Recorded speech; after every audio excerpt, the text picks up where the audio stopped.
Where are you coming from? This week, I've been spending a lot more time in No, right now. right now. I was working and I've been a little frustrated, but in in like a hardworking kind of way where it's like I'm tackling a difficult problem and dealing with difficult problems and there's some tension. Okay.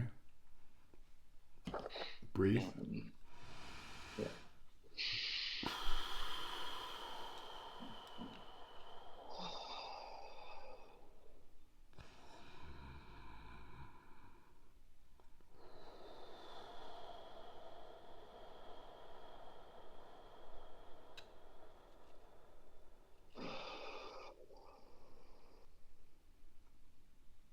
Better? hmm Okay. What have you learned?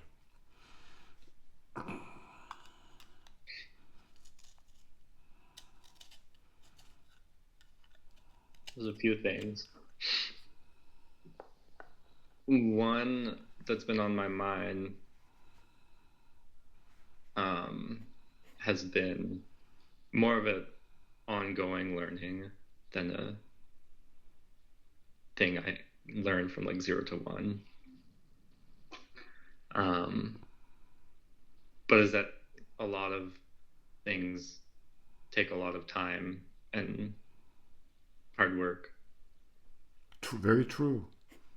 and the mind is so so used to instant gratification that it has a lot of trouble just understanding that it takes time. This is a very important truth in this world that many things that are worth working towards and working for take time, they take persistence, and they take patience. hmm That's not something that's advertised much, but you can see the results all around, with any successful, anybody, farmer, tech person, surgeon, take your pick. But those are the rules those are them. There's the rules. So good, good. hmm and it takes like it also takes time to contemplate it, to see like progress, because it takes a lot of time. It's like it's not always immediately obvious when unless you take time to like look back about how things have progressed. That's a good sign if you're into it to where you don't even you're so into it you don't even notice until later. That's good. But this is why they say that the world steps aside for a woman or a man that knows where he's going, knows Mm, where she's going. If you know where you're going, then the steps that you take along the way are much more, they're both more directed. They're easier to, a lot of suffering occurs when people don't know what to do. And they sit there and they go back and forth. Oh, this, should I do that? Should I do this? Should I do that? And mm, so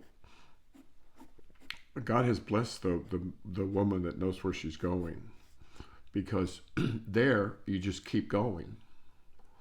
yeah, And that's nowhere more true than in higher consciousness. But yeah. I mean, you're I've talking certainly about work. noticed You're that. talking about work now, right? Both, actually. Okay. And well, in terms of progress, more so the Dharma work. Say more. Well, Dharma, not just Dharma work, but like also just like work, personal development work, and um,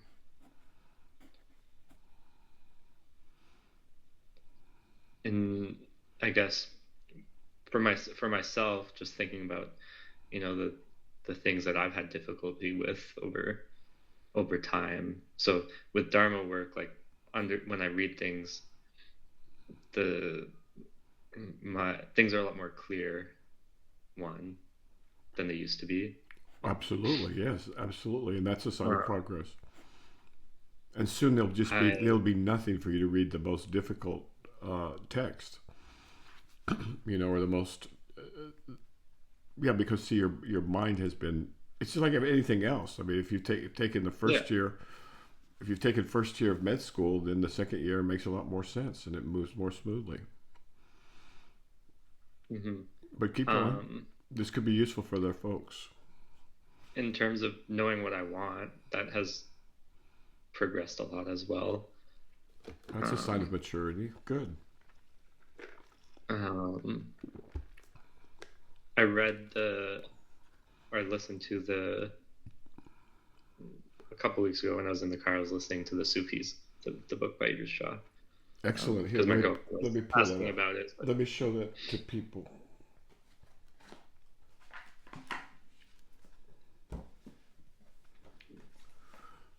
This book by Idries Shah is a real treasure. It is a 20th century kind of definitive description of the Naqsbandi impulse, starting with Islam and the Sufis, but goes back to many of the great Sufi, not just saints, of course, but scientists and philosophers and mathematicians and physicians.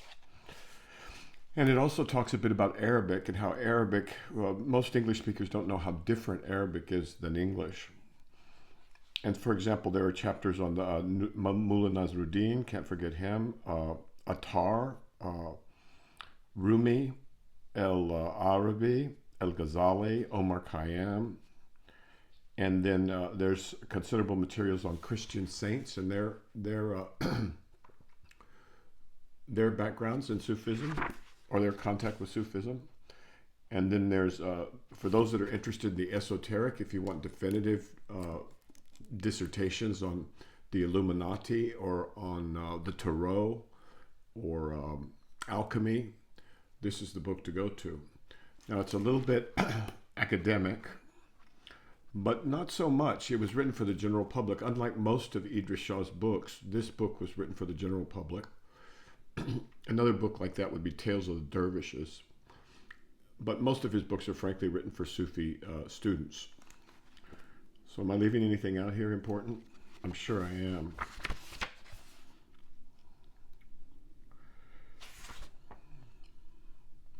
Well, there's a appendix on the esoteric interpretation of the Quran, for example. This book is very full of great stuff, but it's a little bit demanding for people at first, unless you're, I'd say, what level would you say it is in college? in college, Yeah. I don't know, Junior, senior second year. level, or second year. Yeah. Yeah, so it's let's just say it's college level. Let's say it's not like the New York Times, which is written for I think fourth grade, literally. So this is written more for a college level person. You want to say more about that? Uh, yeah. So the one the part that stood out right now, at least, or at the time, but stayed with me, is the story about the grapes. Yes. You want to tell it? Um, yeah. So the it's like there's four travelers that are traveling together from different countries, and they're hungry, and they have like one coin each or something, and they or they only have one coin together. They don't have enough to buy multiple things, and they're all hungry, and they all want something different. Mm-hmm. And each one of them says, "I want like Well, you know do you have it right there? Let's use the words if you have it. I don't have Is that in the Sufis? it's in the Sufis, yeah. You might be able to find it. The Travelers and the Grapes? Should be in the first quarter of it, maybe even the first 100 pages. Tried to tell this story, and you really do need the words. hmm There's a chapter called The Travelers and the Grapes because it's a very important principle.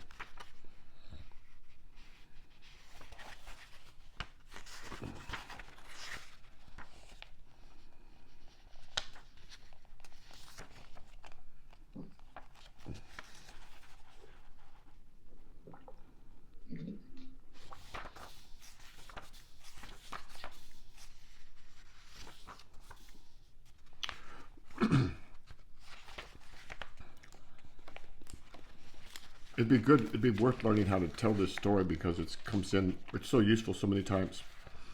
I'm going to just read it. All right. From Idries Shah, an illuminated author and teacher, probably the teacher of the age, right? Recently deceased. Four men, a Persian, a Turk, an Arab, and a Greek, were standing in a village street. They were traveling companions, making for some distant place, but at this moment they were arguing over spending a single piece of money, which is all they had between them. I want to buy Angur, said the Persian. I want Uzum, said the Turk. I want Inab, said the Arab. No, said the Greek, we should buy Staffel. Another traveler passing, a linguist, said, give the coin to me, and I will undertake to satisfy the desires of all of you. At first they would not trust him. Ultimately they let him have the coin. He went to the shop of a fruit seller and bought 4 small bunches of grapes. This is my Angur, said the Persian. This is what I call Uzum, said the Turk. You have brought me Inab, said the Arab. No, said the Greek. In my language, this is Staffel. The grapes were shared out among them, and each realized the disharmony that had been due to his faulty understanding of the language of others. So that's a really good, that's a very important tale, because this happens in consciousness studies, this happens in across disciplines in science and philosophy and religion and theology. It's a mess for us humans, right? Mm-hmm. I once asked my teacher about the Tower of Babel. So I can't resist it because we're in the same chapter on page 17. Here's a passage that I can't resist because it's right here. A Sufi, these Sufis, cannot be defined by any single set of words or ideas. By a picture moving and made up of different dimensions, perhaps. Okay, a Sufi, the Sufis, cannot be defined by any single set of words or ideas. By a picture, comma, moving and made up of different dimensions, perhaps. Rumi, one of the greatest mystical masters, tells us in a famous passage that the Sufi is, and here's the passage, drunk without wine, sated without food, distraught, foodless and sleepless, a king beneath a humble cloak, a treasure within a ruin, not of air and earth, not of fire and water, a sea without bounds.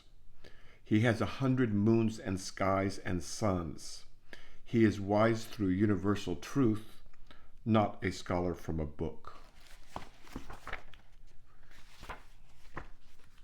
Yeah, so these guys are the real deal in the Western world, anyway. Well, they're the real deal, period, now that I think about it, since the ancestors of the Naqsbandi also were the authors, most likely, of the Avatamsaka, the Buddhist, the foundation of the Buddhist canon. Well, thank you for bringing that up. So you, and what happened when you realized this truth? So what stuck out for me was my understanding of what I wanted. And like right now it's more clear than it's been before that, I'm trying to wake up, right? But then I'm thinking about the past, and like I've always wanted that. I just didn't, it just wasn't clear, right? And then I think about other people, and it's like, well, I'm assuming, but I think that that's what everybody's looking for. Everybody's not everybody, but there's a substantial minority of people who are born with an affinity towards truth. Is the way I would say it. And it's once they come to terms with that and accept that. It took me a long, long time, for example. But once you just accept your fate, then things do become a lot simpler. And that Hmm. doesn't preclude, obviously, it doesn't preclude doing anything else in the world. You could be a banker, for God's sake. You could be anything. But that's the way things seem to be organized. Go ahead, go on. Um, but at least everybody, I mean, everybody seems to desire truth. I'm talking more truth in this, with a capital T is more akin to God, right? Right. I mean, that's underneath many a scientist's real quest is the search for Hmm. God. Truth with a capital T, love with a capital L. Well, that's good. Clarity's nice. But yesterday's clarity is it's worse than bread. You know, yesterday's clarity just doesn't. It's worthless. Hmm. So what's happening now? So I have a question about like balancing, work in this world. All right, let's make a question And of it. Question. um, I guess, do you have advice on balancing work in this world and Dharma work? And I can be more specific as well. It's not so much my advice, but the advice of the ages. You drive all efforts into one. You dedicate your labors, your efforts, your the pieces of your work. You dedicate it to the Buddha, to truth, to God, to Jesus, to whatever you get dedicate it, and that sounds strange at first, but it's not strange after a while. Hmm. Before I woke up, I was practicing in a poor part of Tempe, Arizona, Mesa or something like that. I'm not sure. At any rate, what I did was I just decided to treat all the patients and the staff and everybody I met like they were Jesus. So you can just do that with your work. I mean, it's to free your mind. You're going to need some flexibility of mind, Mm. and so I don't know if you go into work or you just work at home. What's the deal? Both. Uh, I work at home, or I'll go to like you know, a shared office to work from. But there's If you teach, so I guess go ahead. I, going more specific, something that um, like I was, navigating this week was there was a lot of my on my plate, but then I've also been trying. I've been thinking, or like kind of realizing that, sitting quietly consistently has a pretty substantial effect. Temporary though, right? Right, but it helps kind of like across the board. Absolutely. So you should do that whenever you get a chance. That's just good mental hygiene. Every now Hmm. and then, just take a break and breathe.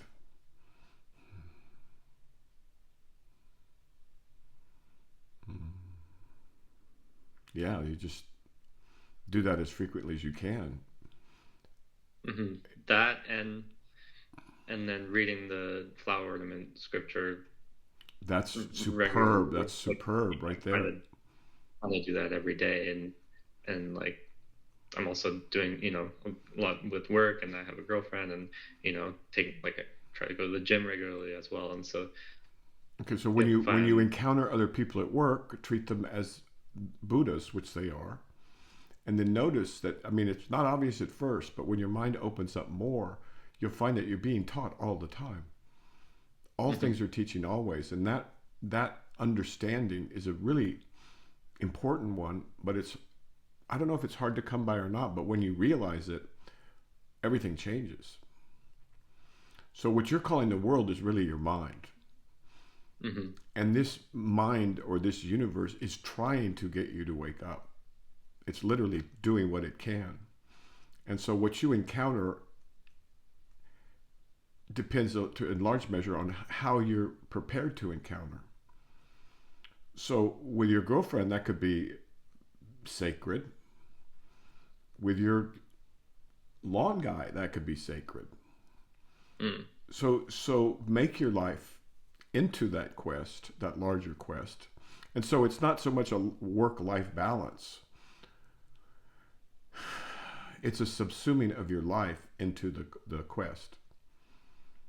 And everything else gets done better, you know. I was a better doctor when everybody was Jesus.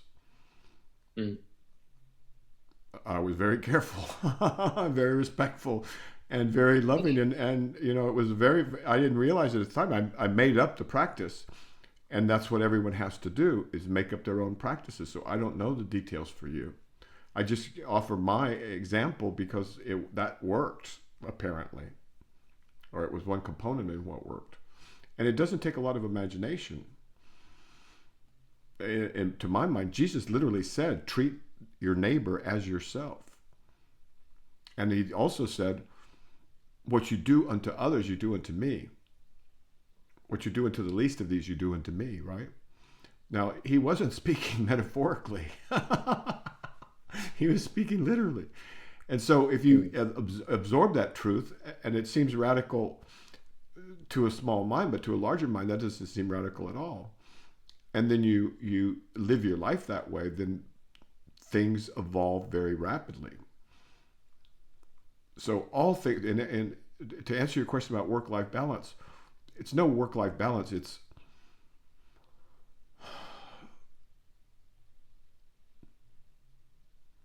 everything becomes the desire for truth, to know God. And then all the things you do, it doesn't matter. It's all a prayer. Mm. And then going to the gym, that's just taking care of you need to take care of the body because you can't wake up without one. Yeah. And then things become just better. Have you noticed a bit? Yeah. I mean, absolutely. Yeah, and part of it also is the flower ornament. The Avatamsaka is probably starting to have some effects by now. You're on your second reading, is that right? Mm-hmm. Okay, good. What book are you on? I'm almost finished. I'm almost about to start the last book. So I'm on page 11. The Sudhana. Yes, I'm at the end of detachment from the world.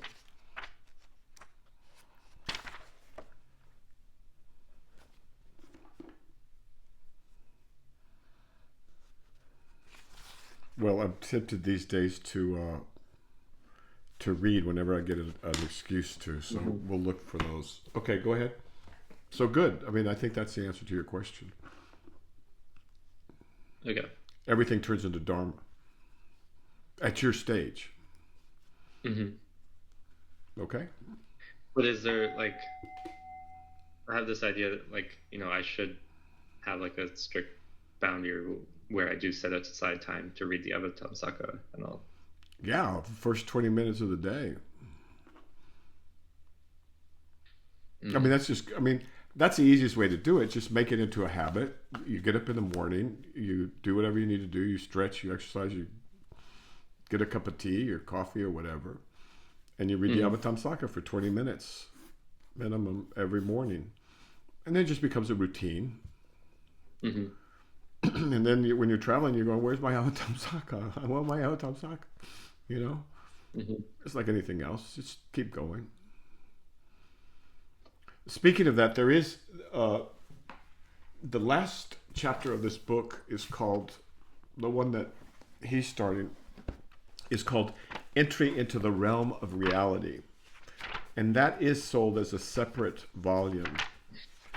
Yeah, and it's a long book. I just ordered it. It's a long book. I ordered the last copy. So you ordered the last copy, so that really worries me about this, is that we can lose all of this, folks. There's many books that have gone out of print, but from lack of. Also, so this is book 39. It's how many? It's long. How long is it? It's very long. It starts on page 1135 and it goes to 1532. So what is it? About 400 pages. Now, but this 400 pages is 52 different teachers, half of which are women. by the way. And he goes from one teacher to the next teacher to the next teacher to the next teacher to the next teacher, and it's a beautiful description of the different facets of the journey. So that book called Entry into the Realm of Reality is also highly recommended. I'm sorry, go ahead. I was just gonna say I also saw yesterday that there's a PDF version online as well. Yeah, I think you can get the Avatamsaka now in PDF, can't you? Yeah, that's what I'm saying. Can you get it for? Do they charge for it? No, I downloaded it. Good. So money is no excuse. This book is a little bit expensive sometimes for some folks, but it's the best $100 you ever spent. But you can get it for free in PDF, which is a lot less convenient. And sooner or later, you will buy the book because it's just such a treasure. You don't want it. You won't want it to be lost. Okay, good. Was there a question? I forgot. No, I had a question. I think it's been answered, but I guess I just wanted to make sure. In one of your other videos, you told somebody to, when they're reading, when you're reading, I forget what you said exactly. 1 second. Something like, let it do what it's designed to do while you read it. Yes. And I think and then your last video, you also kind of answered that. But I think for me, my understanding is just like you read it and you're open while you read it, and you just read it. This text is psychoactive. It's not like other books that teach you objective material that you need to learn or that entertain you in a certain way. And I'm sorry, what? You're not trying to intellectually understand it. No, but so yes, good. It's not intellectual. Keep going. I'm like in the way that you would study a science book, where you're focusing and trying rereading the same passage over and over again, trying to understanding it. It's not like that, right? No, but it does activate another part of the brain, which is equally important, and that's to visualize. Mm-hmm. And that at first it's difficult, it's awkward. I mean, you imagine a forest of emerald trees with diamond leaves and clouds of rubies and a sky that's sapphire and water that's running, precious jewels and a fragrance of incense that's coming out, and sound is light and light is sound. And it's a whole, it's jarring at first. Mm-hmm. But let it set up the foundation, and then you find that your mind is freer. Why not visualize these trees with emerald leaves, or these, the grasses made of gemstones and clouds of pearls and clouds of bodhisattvas and the scent of incense and of filling the air, and it's exercising a completely different part of the brain. And it's frankly, let me think, if I had to think about it, the great thing about it is it's not just lighting up one part. So you're lighting up the frontal cortex, you're lighting up the occipital cortex, you're lighting up directly from the nose to the midbrain, right here into the midbrain, and then you're lighting up the auditory cortices. So your whole brain is lighting up, and it's also being trained to light up in a comprehensive way. And that's the hallmark of both Sufi, advanced Sufi, and Buddhist studies, that the brain is lit up and your consciousness is lit up in more than one dimension. It's not linear. So it's more like a hologram. And I think what they're going to discover is that that's how the brain actually represents things, is holographically, but that's a separate subject. So you're being taught to think, for lack of a better phrase, and I'm oversimplifying, but I'm trying to talk to people out there. If you could imagine thinking holographically. So it's not linear like math or science or or history or anything like that. It's holographic. Thank you for giving me a chance to say that. So was there a question about that? Yeah, I mean, I think that answered it. Yeah, so the whole brain just more lights like up. The whole brain lights up and it's open now. And so we, as a matter of habit, we draw this boundary around our heads and say, well, this is me. This is my consciousness. It's in here. But that's not true.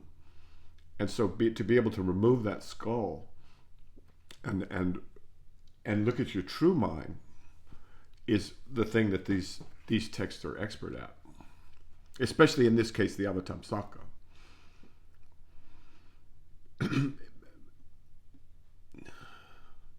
In the last millennium, people went nuts over this stuff. They organized entire governments around it. They organized universities and Zen hermitages, and these guys were the most valued people in the society, the leaders of the world, the literal rulers of China, for example.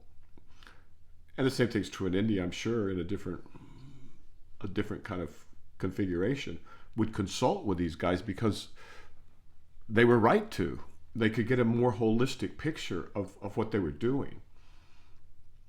Does that make sense? But we've lost all that because we've gotten so, I don't know. It's no fault, but it should be preserved, in my opinion. And I think that people will turn to materials like this as they realize that AI will not provide the satisfaction that they've been promised. You know, the virtual realities and all that. This is far better than any virtual reality will ever be. Okay, I gotta stop advertising this stuff, man. I'm turning into a friggin' preacher. Okay.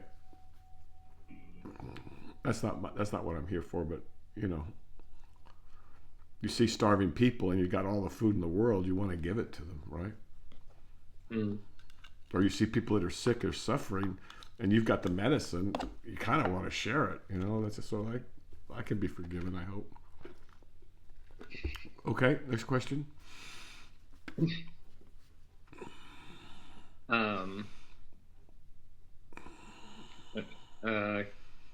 Question on the network of Loci practice. Good. Very good example.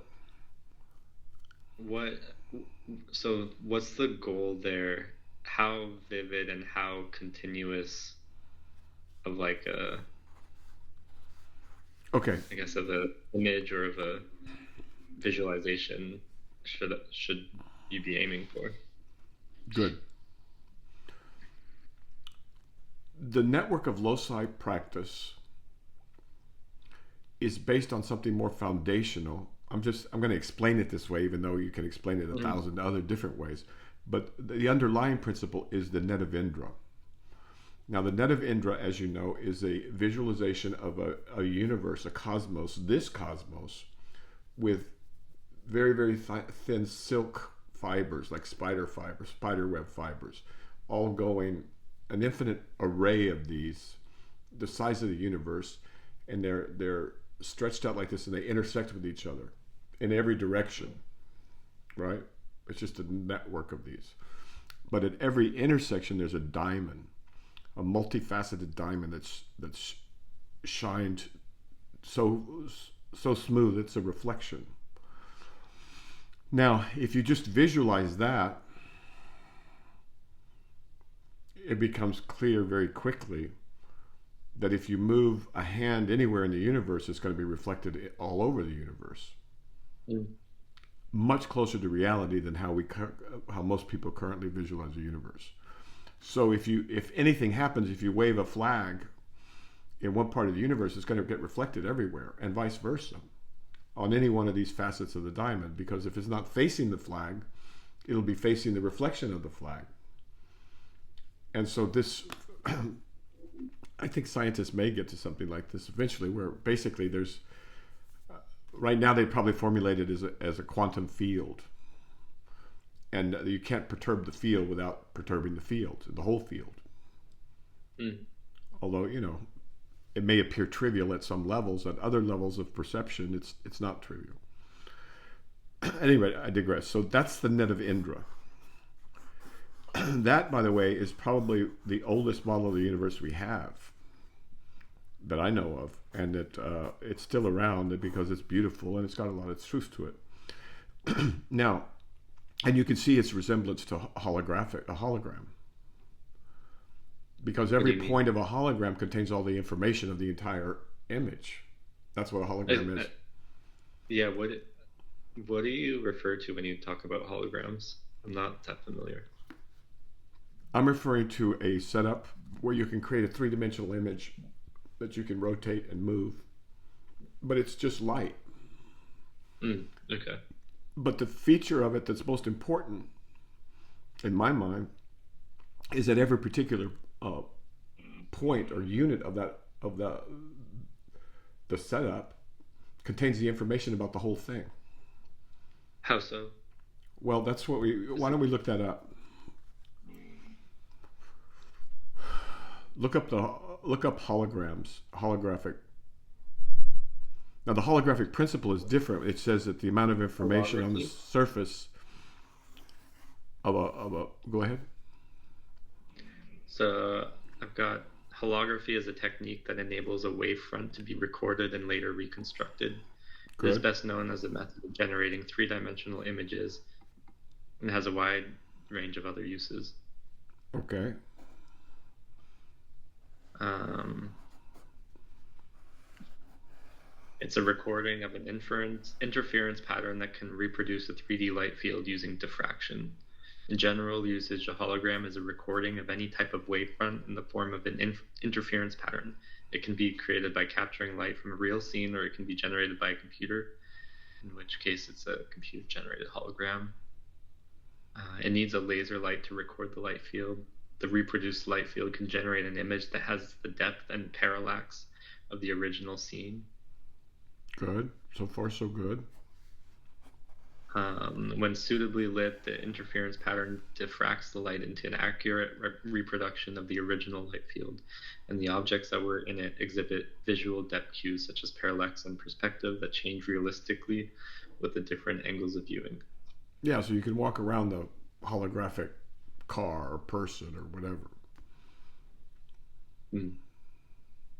Now, I'm not a computer guy, but my understanding is that if you take apart the pieces of this hologram, each piece contains the whole hologram. It's kind of like a fractal. I mean, roughly analogous to a fractal. That scales. In other words, it scales. So you can make a hologram this big, or you can make a hologram the size of 20 buildings. I mean, 20 stories. Yeah, I'll have to look into that. Yeah, look into that. That'd be fun. All right, so now the net of Indra kind of sets up this paradigm. The network of loci practice is an introductory practice, but it's very, very powerful. And both of these, what they do is they increase your brain capacity. So in the network of loci practice, folks, I'm sitting here like this. Now, I can look at myself as a reflection in a phone. I can look at myself like this. I see the hands and my legs.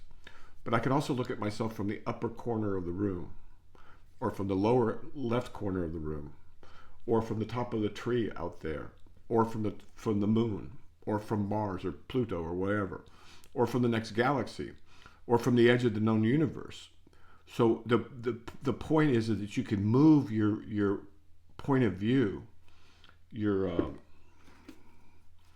locus of your view, the loci, anywhere you want, and you have that freedom of mind. Now, what that starts to do is it opens your mind to where you don't just look at things one way. So you can look at a political situation, for example, and you just don't see it one way. You see it this way. You see it from the other side. You see it from the sidelines. You see it from another sidelines. You see it from way up above. You see it from below. The point is that everything can be looked at this way, more holistically, more holographically, let's say. And this is power. This is broadened, better thinking.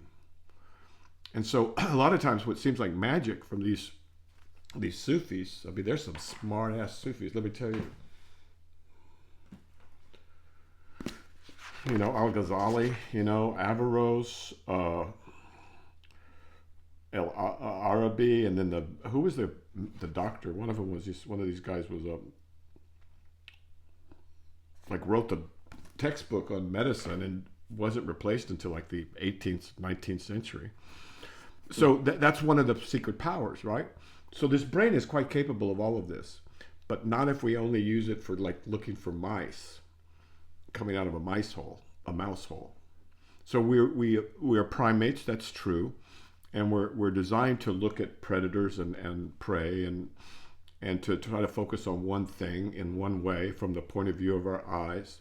But that's a gross underestimation of our capacity. And so what these another another word or phrase for this search for truth is that search to live to your full potential, your human potential, which is also sacred. And so we're living these shallow, gray lives in just gray semitones when we could be living in full color in 3 dimensions instead of like, like this or like this. And so does that answer that about the Loci practice? Well, I guess not quite when I practice it when I'm viewing it like Mm-hmm. Are you like is it possible to like have this like more sustained like vivid perspective, or is it You because so can't. when I do it Go ahead. it's like I can imagine from over here and there's like kind of like flashes of imagery almost or You and can do. just Go ahead. yeah like hazy kind of imagination and or images, and so I guess I'm just wondering like is there practice to be done to progress to have a like sustained image that you can do, or is that kind of the goal, or is the goal just to practice this in whatever way? When you give me an either or like that, it makes it more difficult, right? So Right.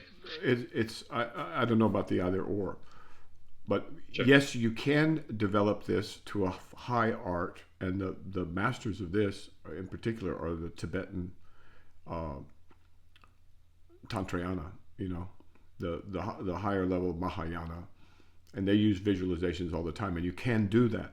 Is it worth it? I don't think so, unless you're going to do something specific, right? So to answer your question, yes, it can be done, but you don't need to do that. What's important is to realize that these different points of view exist, and then to get familiar with it, where you can do it just like this. It's like so many things. It's awkward at first. Mm-hmm. It's like mantra at first. It's like, this is weird. But then it becomes easier and easier and easier because your brain has learned how to do it. Now it opened up.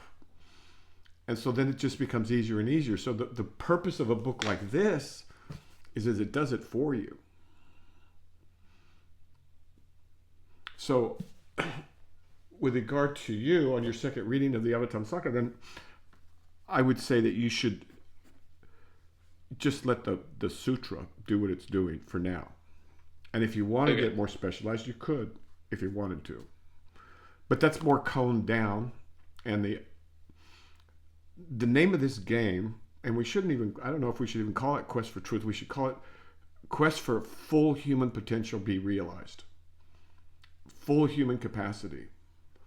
And so if you look at these Sufis, they do all kinds of stuff. They write poetry, they do science, they do medicine, they do philosophy, they help run a country. They translate books. This is the human capacity, but we've shut it down because we've been enslaved by a very constricted mentality of what who we are and what we're about. That makes sense? Mm-hmm. Okay, does that answer your question? It does, yeah. All right, good. Next question. Then we're going to have to stop. Okay. Well, with that being said, like that, the quest for reaching the full human potential, but then my understanding is there's this 0 to 1 kind of waking up. What's this 0 to goal. 1 thing? That sounds like Peter Thiel.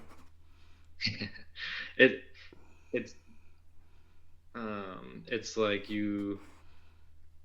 there's no, so I guess an analogy, like if you're learning to play soccer, there's gradual improvements. You can kick a ball, you can kick the ball into the net, then you can Right. get the corners better. You can pat you. There's not really this like anybody can go on a field and play soccer. You don't have True. to. Good, good, good. I like the But if you're analogy. learning to ride a bike, there's a zero. There's a step function where at some point you can't ride it without training wheels, and at some point something clicks, and you can all of a sudden you can ride a bike, and you Are you sure? Okay, first of all, it's a lot yeah. more Well, like for me, soccer so than that. But in my neighborhood, kids learning were to ride riding a around with one unicycle. training wheel and one training wheel like falling off, and the training wheel was all lift. It wasn't doing anything. So So I mean, kids let me drive give you around with all my kinds of. experience. Do kids even use that anymore? I wonder. But go ahead. Good. When I was younger, I learned to ride a unicycle, and it was like, yeah, I With spent a training week. wheels? No, but the training wheel was a wall or a fence, Unicycle with training wheels. I love it. No, I'm joking. Go ahead. and I counted, like I spent the week going along a wall or a fence, using it to lean on, All right. Good. and then at some point I tried riding down the driveway, and it was like I would make one pedal, and then the next day two pedals, but then one day I rode past the end of the driveway, and I kept riding. It wasn't one more pedal. It clicked, and I rode all the way down the street, and I could keep going. And Right. I right. So at that, it was like a step function, and It's not a step function in that sense. It's much more like soccer or basketball. You learn to run, you learn to kick, you learn to defend, you learn to use your head, you learn to use your arm, your elbows or whatever, your knees, and all of these things come together, right? And so these different capacities, different contemplations and meditations and exercises, they're not here by accident. They're here because they've stood the test of time and they do what they're supposed to do. And the Sufis understood this. The uh, the the Mahayana Buddhists understood this. The Tantrayana and all that. The Vajrayana. And the Zen guy said, "Okay, look.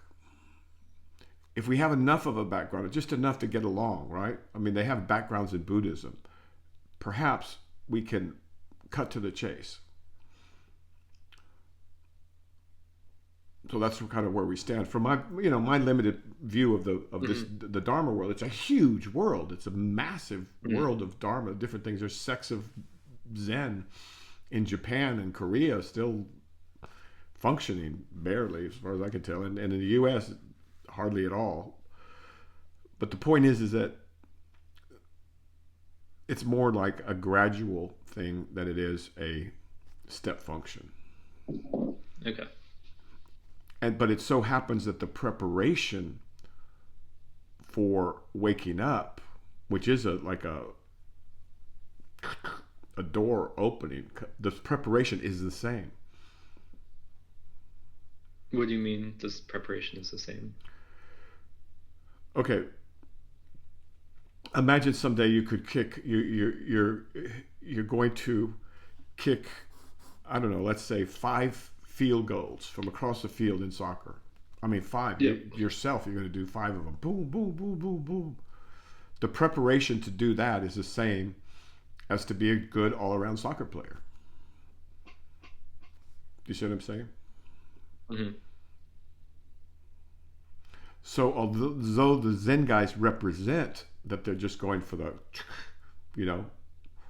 in fact, they were living in communities and they were saturated with this stuff. They were totally saturated with this.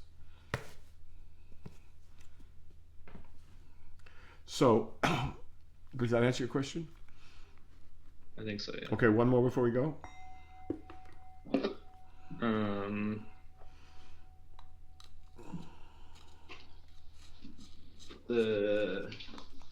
One second.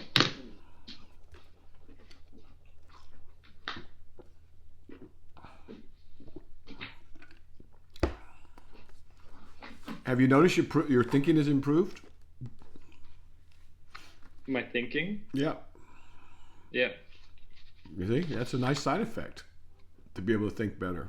And it's got all kinds of great side effects too. Keep going.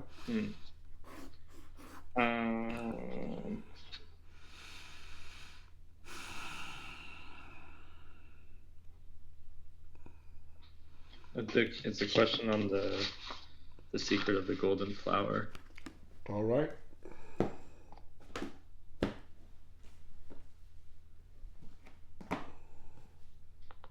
Secret of the golden flower. On page 51, the light of essence and the light of consciousness. It says the method of turning the light around basically is to be carried on whether walking, standing, sitting, or reclining. It is only essential that you yourself find the opening of potential. Yeah, couldn't have said it better myself. What's the opening of potential here?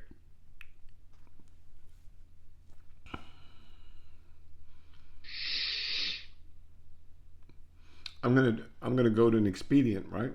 This is provisional, right? And it's so this is what makes it difficult. So you have to explain things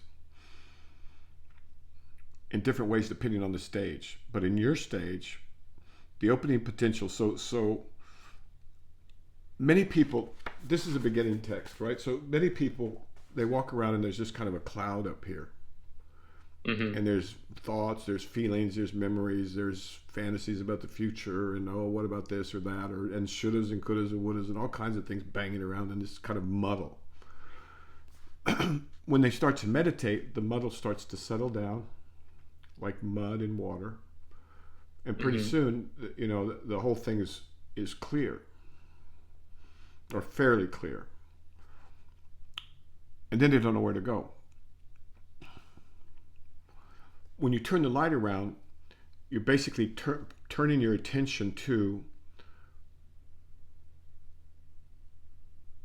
the source of potential, the source of life, the source of creation, the source of all of the source of us, of the universe, of it's like, oh boy. I can use a Zen phrase, your original face for now. But that original face is the face of, I want to say God, but I don't want to say God. It's the face of truth, of the light, the creative. Do you know what I'm saying? So read the passage again, or just the last few lines of it. The method of turning the light around basically is to be carried on whether walking, standing, sitting, or reclining.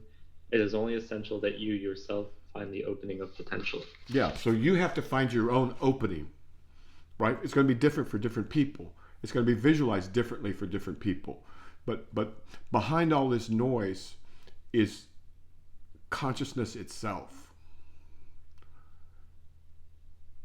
And that word consciousness is such a travesty because it's so much more than that. It's the universe itself. It's the source of everything that ever existed, ever will exist, if it exists. But you know what I'm saying? Mm-hmm. And so once you find that opening, then you can, like, for example, for fun, some time back, I was talking about doing a backflip into reality, right? Mm-hmm. Boom. That's just one way. You can invent your own ways and you figure out your own opening to this potential.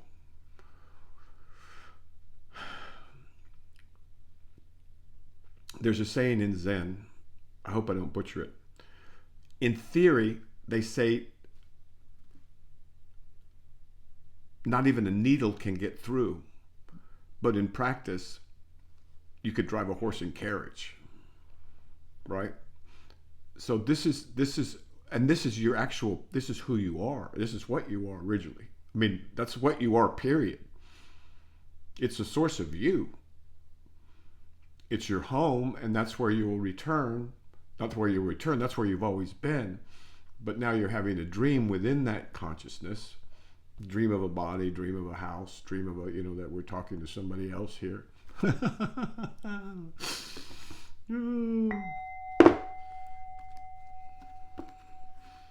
last, any other questions before we stop? No. All right, good. Take good care. Hasta luego. All right, thank you. Bye.